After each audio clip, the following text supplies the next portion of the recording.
investor juga nggak ada yang mau, ya udah pinjem uang temen.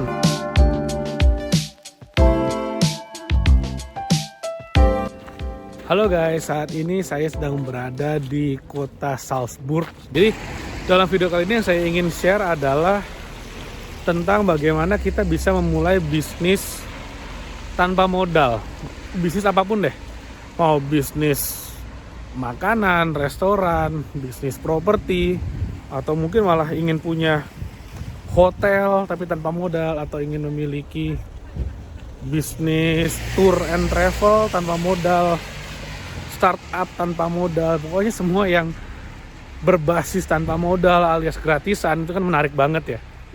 Dan banyak orang juga yang kemudian menjadikan modal itu sebagai excuse untuk tidak mulai bisnis, yang mana menurut saya kayak sayang banget gitu ya. Karena sebenarnya modal itu bisa jadi bukan masalah kalau kita ngerti bagaimana caranya menarik modal.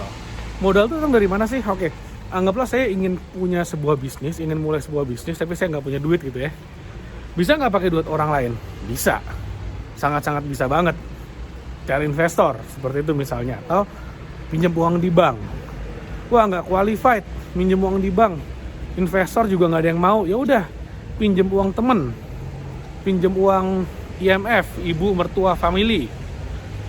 Atau misalnya pinjam dari teman-teman terdekat, dari saudara-saudara, siapa aja gitu.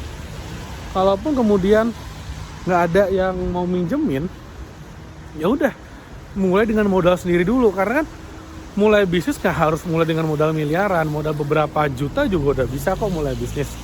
Nah, tapi sekarang gini, akan ada masa-masa di mana kita benar-benar harus punya duit untuk mulai bisnis, tapi kita nggak punya modal nih, nggak punya duit. Nah, ini di titik inilah yang akan membedakan apakah seorang entrepreneur itu adalah seorang entrepreneur sejati atau seorang entrepreneur angin-anginan.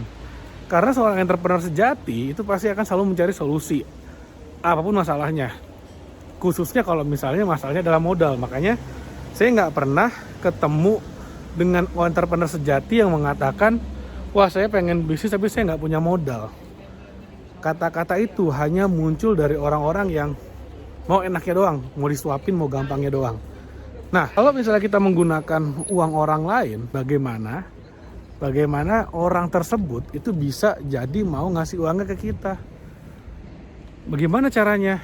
Tentu saja ada teknik-teknik yang harus atau bisa kita gunakan untuk mendatangkan seorang investor gitu ya.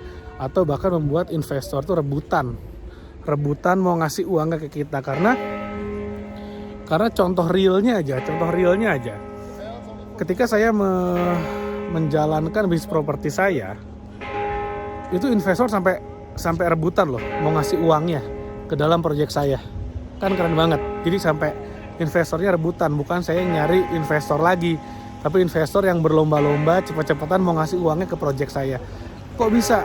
Karena kita kasih added value ke investor. Karena kita kasih investor caranya supaya uang mereka bisa balik lagi dengan cara yang sangat menarik kayak gitu.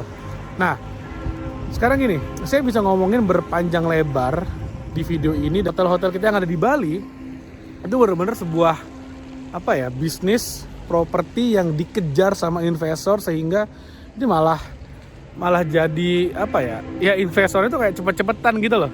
Jadi ketika orang-orang rebut bingung gimana cara nyari uang, gimana cara nyari investor, saya dan tim saya justru bingung cari alasan untuk nolak investor. Mudah-mudahan kamu adalah seorang yang serius ingin menjadi seorang entrepreneur. Kita bisa ketemuan, kita bisa belajar bareng.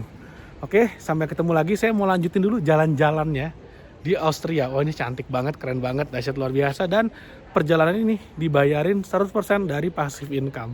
So, dahsyat luar biasa. Oke, thank you. Sampai ketemu lagi di video berikutnya.